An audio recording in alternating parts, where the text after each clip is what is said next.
अस्सलाम वालेकुम स्टूडेंट। तो आज हम बात करेंगे द मॉडर्न पीरियोडिक टेबल की। मॉडर्न पीरियोडिक टेबल के कुछ फीचर्स हैं, यानी जिसमें केमिस्ट्री के एलिमेंट्स को अरेंज किया जाए, और उसके जो सबसे सेलिएंट फीचर यानी नुमायां जो उसके किरदार हैं, सेलिएंट फीचर्स वो ये हैं। नंबर 1 कि ये एडवांस्ड है।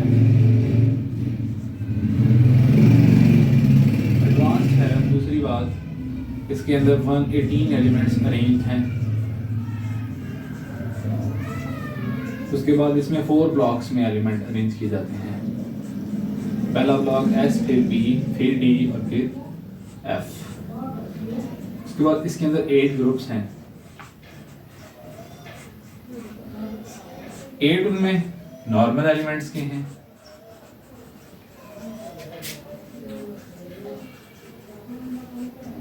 और जो 8 हैं वो ट्रांजिशन एलिमेंट्स के हैं।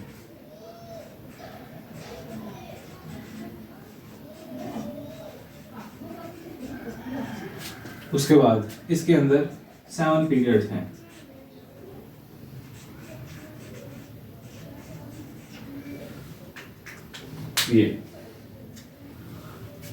ये तो हमने उसके बेसिक यानी सेलिएंट फीचर्स को देखा। अब हम पीरियोडिक टेबल ड्रा भी करेंगे और उसमें कुछ एलिमेंट जो है हम अरेंज भी करेंगे।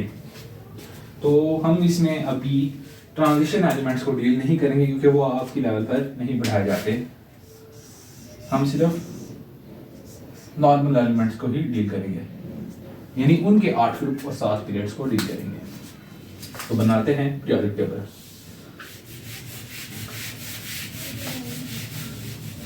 तो सबसे पहले पीरियोडिक टेबल में आता है हाइड्रोजन। ये अगर हम इसको जरा बॉक्स में बनाना चाहें तो हाइड्रोजन। उसके बाद यहाँ पर आता है lithium, sodium, potassium, rubidium, caesium, francium. देखिए 8 ग्रुप होंगे। 1 2 3 4 5 6 7, बल्कि 7 देखें पीरियड बन गए हैं। पीरियड नंबर 1 2 3 4 5 6 7, जैसे कि हमने कहा था कि 7 पीरियड होंगे और 8 ग्रुप होंगे। और ये है ग्रुप नंबर 1A। अब ग्रुप नंबर 2A, उसका जो लिथियम के बाद आता है वो है बेरिलियम। इसको याद करने का तरीका ये है, बड़ी मज का सर बड़ा।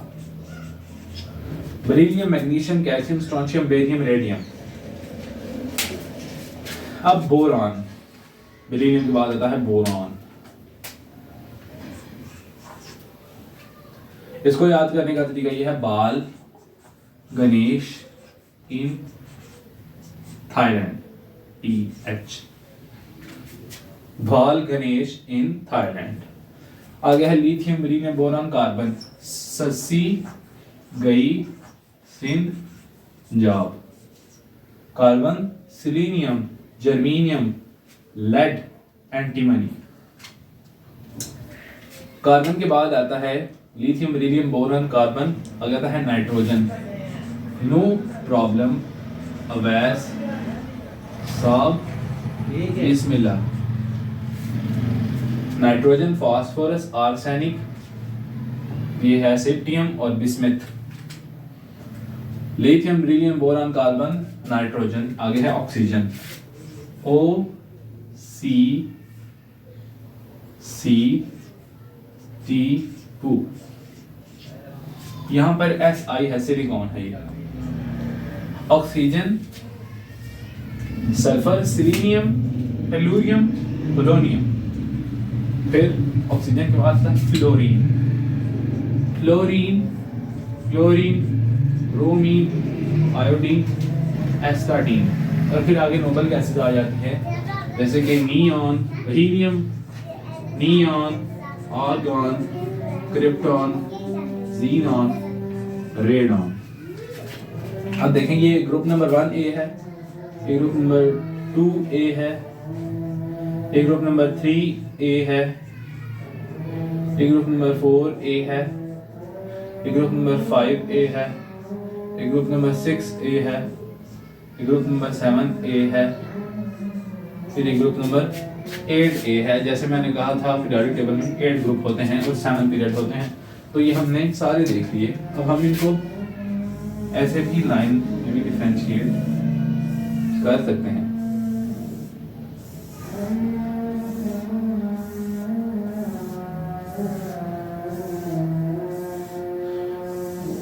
ये इनमें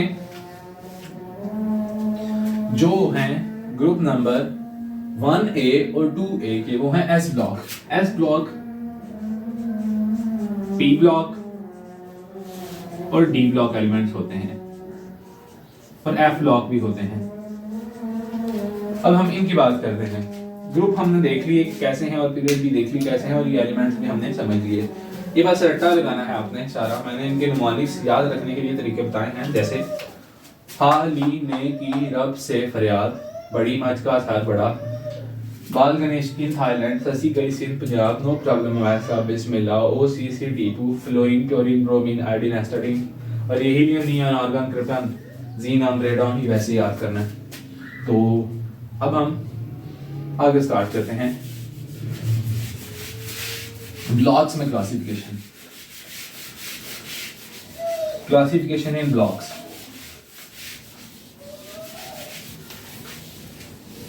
देखिए ब्लॉक में क्लासिफिकेशन आसान है। क्लासिफिकेशन इन ब्लॉक। ब्लॉक में क्लासिफाई करना है तो सबसे पहले आता है एस ब्लॉक। एस ब्लॉक में ग्रुप 1A और 2A इनके एलिमेंट्स आएंगे। पी ब्लॉक में ग्रुप 3A से लेकर 8A तक, 8A। और D एंड F ब्लॉक में ट्रांजिशन एलिमेंट्स आते हैं जो कि हमारे सिलेबस में नहीं है।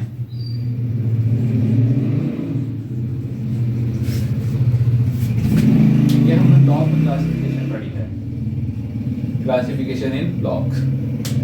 अब हम इलेक्ट्रॉनिक कॉन्फ़िगरेशन या फिर इलेक्ट्रॉनिक डिस्ट्रीब्यूशन की बात करेंगे और ये वजह जानेंगे कि क्यों इनको एस ब्लॉक में रखा गया है और क्यों इनको पी ब्लॉक में रखा गया है और क्यों ट्रांजिशन एलिमेंट को डी और एफ ब्लॉक में रखा गया है। तो उसकी बात करते हैं इलेक्ट्रॉनिक कॉन्फ़िगरेशन की।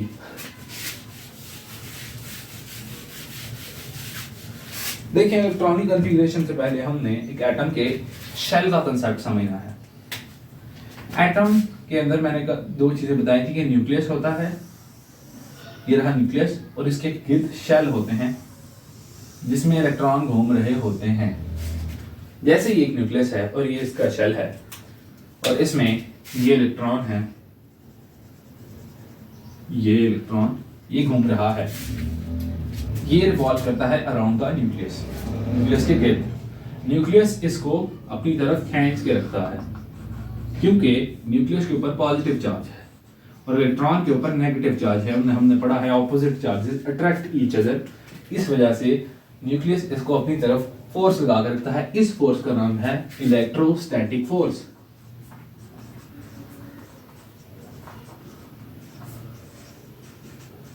और ये इसको मालूम करने का तरीका है F इज इक्वल टू, यानी कि जो फोर्स है K, चार्ज ऑन न्यूक्लियस यानी Qm, चार्ज ऑन इलेक्ट्रॉन यानी small q over r square. और इनके दरमियान फासला है। इस फॉर्मूले से आप इन न्यूक्लियस और इलेक्ट्रॉन के दरमियान फोर्स को निकाल भी सकते हैं। F is equal to K coulomb's constant है, K की वैल्यू होती है 9 × 10⁻⁹ न्यूटन मीटर स्क्वायर पर कूलम स्क्वायर, जबकि Qn वो डिपेंड करता है n number of proton in the nucleus है, जबकि Q इलेक्ट्रॉन के ऊपर चार्ज हमेशा फिक्स्ड है, वो है -1.6 × 10⁻⁹ कूलम और डिस्टेंस इनके दरमियान वेरी करेगा। ये आप अपने एटम और इलेक्ट्रॉन के दरमियान का जो फासला है r की जगह वो पुट करेंगे, जिससे आप इसकी फोर्स जो है वो निकाल भी सकते हैं। Electrostatic force between nucleus and electron है ये तो हमने कशिश की बात की, हमने कहा कि इलेक्ट्रॉन न्यूक्लियस के गिर्द घूमता है, लेकिन ऐसा नहीं होता। कई थ्योरीज के मुताबिक ये भी है कि इलेक्ट्रॉन सिर्फ ऐसे न्यूक्लियस के गिर्द नहीं घूम रहा होगा, इलेक्ट्रॉन का न्यूक्लियस के गिर्द घूमने का एक और नजरिया है। यानी ऐसे भी हो सकता है कि ये एक न्यूक्लियस है, एक इलेक्ट्रॉन ऐसे घूम रहा है, एक इलेक्ट्रॉन ऐसे घूम रहा है, और एक इलेक्ट्रॉन ऐसे घूम रहा है, एक इलेक्ट्रॉन ऐसे घूम रहा है। एटम की डायग्राम कुछ ऐसे भी देखी होगी आपने। इस तरह की डायग्राम को कहते हैं सब शेल वाली डायग्राम या फिर शेल वाली डायग्राम। असल में ये जो मदार है इसको कहा जाता है शेल, शेल ऑर्बिट, ऑर्बिट भी इसको कहते हैं, और इसको उर्दू में कहते हैं मदार, यानी वो जगह जिसके अंदर इलेक्ट्रॉन घूमता है। ये शेल बड़ी चीज है, इससे छोटी चीज होती है सब शेल। सब शेल यानी मदार के अंदर वाले मदार, वो है एसपीडीआर। एस फॉर शार्प,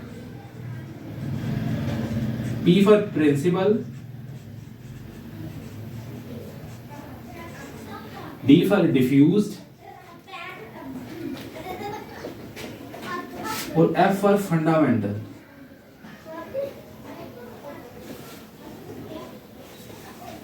ये हैं चार शेल, सब शेल। यानी शेल के अंदर जो चीजें मौजूद होती हैं उनको कहते हैं सब शेल। अब हम देखेंगे कि कैसे शेल और सब शेल आपस में वेरी करते हैं या डिपेंड करते हैं। अब शेल की तादाद को हम पढ़ेंगे, पर उससे पहले हम एक एटम को तस्वर करते हैं जो कि है ऑक्सीजन का। अब ऑक्सीजन का हमारे पास रहा एटम।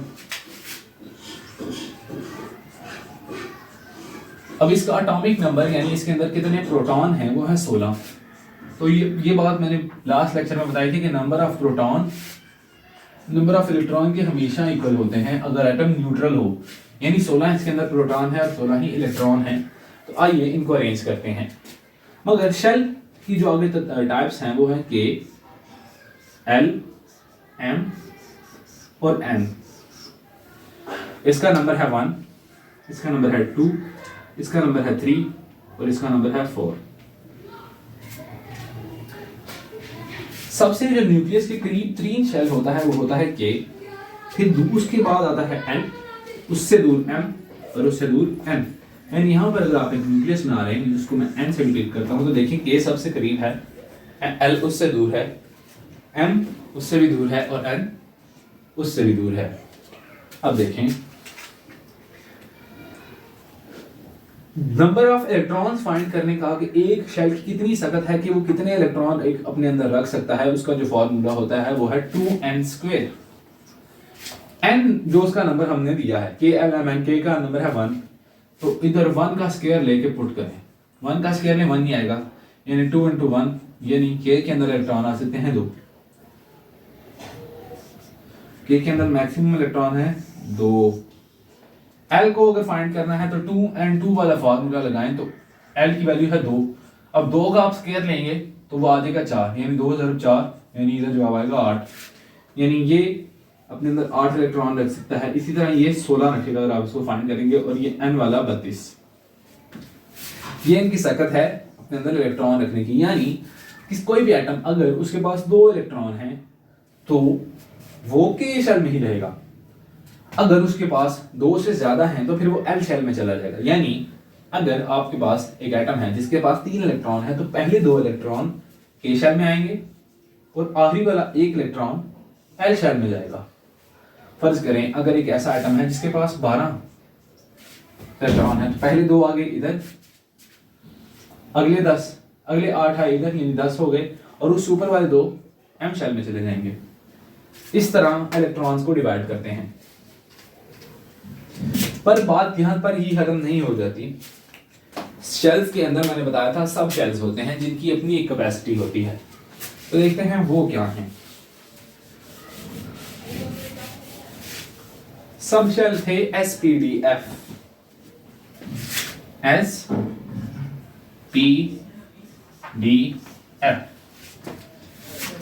के शेल में सिर्फ एक सब शेल होता है जो कि होता है एस। एल शेल में दो सब शेल होते हैं एस और पी। इसको जरा डिफरेंशिएट करके देखते हैं। एम शेल में एस भी होता है, पी भी होता है और डी भी होता है, और एन में एस पी डी एफ तीनों चारों होते हैं। अब चूंकि इलेक्ट्रॉन शेल में नहीं, शेल के अंदर मौजूद सब शेल में होते हैं, इसलिए असल में ये कैपेसिटी सब शेल की होती है, यानी एस की जो कैपेसिटी हो सकती है, यानी इलेक्ट्रॉन एस में स्टोर होंगे के अंदर वाले एस में, तो जो एस की कैपेसिटी है वो यहाँ पर है 2, यानी एस में 2 इलेक्ट्रॉन आ सकते हैं मैक्सिमम। पी में आएंगे 6, डी में आएंगे 10 और एफ में आएंगे 14।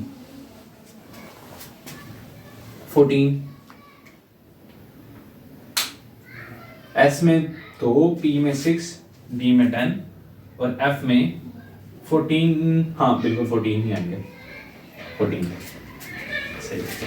अब देखें, अब चूंकि के में सिर्फ एस है और एस में आते हैं 2 इलेक्ट्रॉन, यानी 2 ही इसकी कैपेसिटी है, यानी दोनों के दोनों इलेक्ट्रॉन एस में आ गए। अब पी में बल्कि एल सब शेल में कितने सब शेल हैं? 2, एक एस है और एक पी है, और एस में कितने इलेक्ट्रॉन आते हैं? 2, और बी में कितने आते हैं? 6। 2 और 6 को जमा करें, जवाब 8 आएगा ना।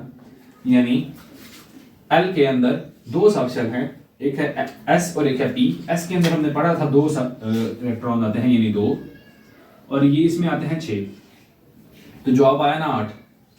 अब आगे देखें, एम के अंदर 3 हैं, एस पी और डी। एस में आते हैं 2, पी में आते हैं 6 और डी में आते हैं 10। अब इनको भी जमा करें, 8 16।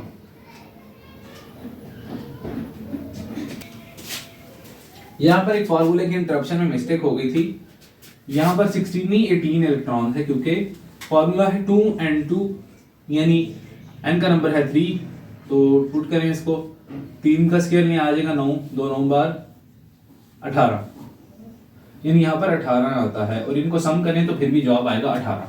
अब 32 है, तो उसमें भी देखें, एस में आगे 2 इलेक्ट्रॉन, पी में आगे 6, डी में आगे 10 और एफ में आगे 12 14। इन सबको जमा करेंगे, जवाब आएगा 32। ये हमने देखा कि शेल के अंदर सब शेल होते हैं। अब अगर आपके सामने ये लिखा हो एस और ये लिखा हो एस, तो हम कैसे पता डिफरेंशिएट करेंगे कि ये कौन से सब शेल का है? अब ये के सब शेल का है या फिर एल सब शेल का है? इसलिए जोन से भी सब शेल का कोई सब शेल, जोन से भी शेल का कोई सब शेल होता है, उसका नंबर उसके बैक में लगाया जाता है। यानी अगर 1s है तो आप समझ जाएंगे कि ये के का है, अगर 2s है तो आप समझ जाएंगे कि ये एल सब शेल का है, अगर 3s है यानी ये एम सब शेल का है, अगर 4s है तो या फिर ये है एन सब शेल का। P हमेशा 2 से स्टार्ट होगा क्योंकि दूसरे सब शेल के हैं। अब हम इलेक्ट्रॉनिक कॉन्फ़िगरेशन को करना शुरू करेंगे। ऑक्सीजन हमने एलिमेंट लिया था, जिसके बाद से बोला इलेक्ट्रॉन। तो सबसे पहले के में इलेक्ट्रॉन आएंगे 2, तो के के अंदर नहीं आएंगे, उसके सब शेल के अंदर आएंगे, यानी 1s के अंदर पहले इलेक्ट्रॉन आएंगे। तो कितने इलेक्ट्रॉन इसमें गए? 2। हमारे पास इलेक्ट्रॉन कितने रह गए? 14। अब आ गई एल की बारी। एल में पहले फिल होना है एस में, यानी अब इलेक्ट्रॉन आएंगे 2s में, इसमें भी आगे 2, हमारे पास इलेक्ट्रॉन रह गए 12। अब हम P में आ जाएंगे, तो P भी दूसरे सब शेल का है, इसलिए 2p, P में 6 मैक्सिमम आते हैं, ये 6 आ गए। कितने इलेक्ट्रॉन हो गए? 10, 8 इलेक्ट्रॉन रह गए। अब आएंगे M में, यानी 3s2 में। अब देखें कितने इलेक्ट्रॉन रह गए फिल होने वाले? 2 2 4 6 10 और 2 12, 4 रह गए। अब P में 6 की जगह है, यानी अब हम P में 4 तो लिख सकते हैं क्योंकि P अभी फुल नहीं हुआ। तो ये इलेक्ट्रॉनिक कॉन्फ़िगरेशन मुकम्मल हो गई इसकी, कि पहले S में आए 2, यानी ये K सब शेल है, K शेल है, ये हमारा 2 वाला L है, 3 वाला M है। इसके P में ही इलेक्ट्रॉन ऑक्सीजन के मुकम्मल हो गए, D तक जाने की हमें जरूरत नहीं पड़ी। याद रखें, अगर इलेक्ट्रॉन D में चला जाए फिर हम समझ जाएंगे कि एलिमेंट जो है वो ट्रांजिशन वाला है, ट्रांजिशन करेगा D में जो इलेक्ट्रॉन जाते हैं। पहले 18 एलिमेंट्स जो हैं वो D में नहीं जाते, वो P तक ही खत्म हो जाते हैं, और हमने पढ़ने भी पहले 18 ही है। तो ये हमने देखा एक एग्जांपल से कि ऑक्सीजन की इलेक्ट्रॉनिक कॉन्फ़िगरेशन कैसे की जाती है। अब हम कुछ मजीद एग्जांपल्स भी देखेंगे जिनमें हम इलेक्ट्रॉनिक कॉन्फ़िगरेशन को डील करेंगे। तो हम इलेक्ट्रॉनिक कॉन्फ़िगरेशन करेंगे अपने 2 एलिमेंट्स की, जो कि है सोडियम और फिर है आर्गॉन। सबसे पहले है सोडियम। ये इंफॉर्मेशन के लिए मैं लिख देता हूं KLMN 1 2 3 4 SP SPD SPD S के अंदर आते हैं 2 इलेक्ट्रॉन, E के अंदर आते हैं 6, D के अंदर आते हैं 10 और F के अंदर आते हैं 14। K के अंदर इलेक्ट्रॉन कितने आते हैं? K के अंदर 2, L के अंदर 8, M के अंदर 18 और N के अंदर 32। ये हमने एक खाका साइड पे लिख लिया है ऑफ द बोर्ड। इसकी मदद से हम इलेक्ट्रॉनिक कॉन्फ़िगरेशन लिखेंगे सोडियम की। सोडियम का सोडियम यानी Na से इसको डोनेट करते हैं और सोडियम इसका नाम है, लातीनी नाम इसका है नेट्रियम। नेट्रियम। अच्छा, इसका जो एटॉमिक नंबर है वो है 11, यानी हमने 11 इलेक्ट्रॉन्स को पूरा करना है। तो सबसे पहले बताया था K शेल फिल होता है, तो 2 यानी 2 तो आ गए K में 1s2, 9 इलेक्ट्रॉन्स रह गया। अब आ गए P की बारी, L की बारी। L में S पहले फुल हो गया यानी 2s2। अब इलेक्ट्रॉन पीछे कितने रह गए? 4 हो गए, 7 रह गए। P में आते हैं 6 यानी 2p6, एक इलेक्ट्रॉन सिर्फ रह गया है, वो आएगा 3s1 में, क्योंकि हमने देखा K के अंदर सिर्फ S है यानी 1s में 2, K की कैपेसिटी ही 2 की है। फिर L में 2 सबशेल हैं, S और P। S में 2 आते हैं, P में आते हैं 6, वो हमने लिखा हुआ है। 2 और 6 को जमा करें आता है 8, और वो 8 की कैपेसिटी इधर पूरी हो गई। अब एक रह गया, और एक जो है वो M में आ जाएगा, जो कि उसके सिर्फ S सबशेल में सिर्फ एक इलेक्ट्रॉन आ जाएगा। अब हम बात करेंगे आर्गॉन की। आर्गॉन, इसके अंदर 18 इलेक्ट्रॉन होते हैं, इसको AR से डोनेट करते हैं। ये कुछ इस तरह होगा 1s2 2s2 2p6 3s2 और 3p6। यहां पर इसके इलेक्ट्रॉन 18 इलेक्ट्रॉन पूरे हो गए हैं। देखें कैसे। 1s2 यानी उधर K में आगे 2 इलेक्ट्रॉन पीछे रह गए, यानी इधर आगे हमारे 16 इलेक्ट्रॉन में रिमेनिंग है। अब आगे देखें, इधर 8 और आ गए, क्योंकि S और P, S में 2 P में 6 और टोटल L की कैपेसिटी होगी 8, यानी ये 2 है इसके बैक पे लगा हुआ, यानी हम समझे कि L सबशेल के अंदर अब इलेक्ट्रॉन जा रहे हैं, क्योंकि L के बैक पे भी हमने 2 लिखा था इसी वजह से। अब यहाँ पर इलेक्ट्रॉन 8 पूरे और हो गए, यानी इधर 8 रह गए मजीद। अब देखें 8 आगे हो गए, 2 और 6 8, और M में D सबशेल बच गया, उसमें इलेक्ट्रॉन नहीं आया, क्योंकि हमने पहले 18 एलिमेंट्स पढ़े थे और ये 18वां एलिमेंट है। 18 P पे खत्म हो जाते हैं, जो 19वां एलिमेंट होगा वो जाएगा किसमें? D में, और वो यहाँ पर 0 इलेक्ट्रॉन बच गए, यानी इलेक्ट्रॉनिक कॉन्फ़िगरेशन यहाँ पर आर्गॉन की भी हो गई। मैंने आपको इलेक्ट्रॉनिक कॉन्फ़िगरेशन करना सिखाया। अब मैं आपको 3 एलिमेंट दूंगा होमवर्क के लिए, ताकि आप जो है वो उनकी इलेक्ट्रॉनिक कॉन्फ़िगरेशन लिख के मुझे मेरे व्हाट्सएप नंबर या फिर ईमेल पे सेंड कर दें। मैं आपको 3 एलिमेंट्स बता देता हूँ। पहला एलिमेंट है आपका फास्फोरस। फास्फोरस एटॉमिक नंबर है इसका 15। फिर है आपका लिथियम, एटॉमिक नंबर है 3। फिर है आपका कार्बन, एटॉमिक नंबर 6। तो ये 3 एलिमेंट की इलेक्ट्रॉनिक कॉन्फ़िगरेशन आपने लिख के लानी है, तैयार रखें।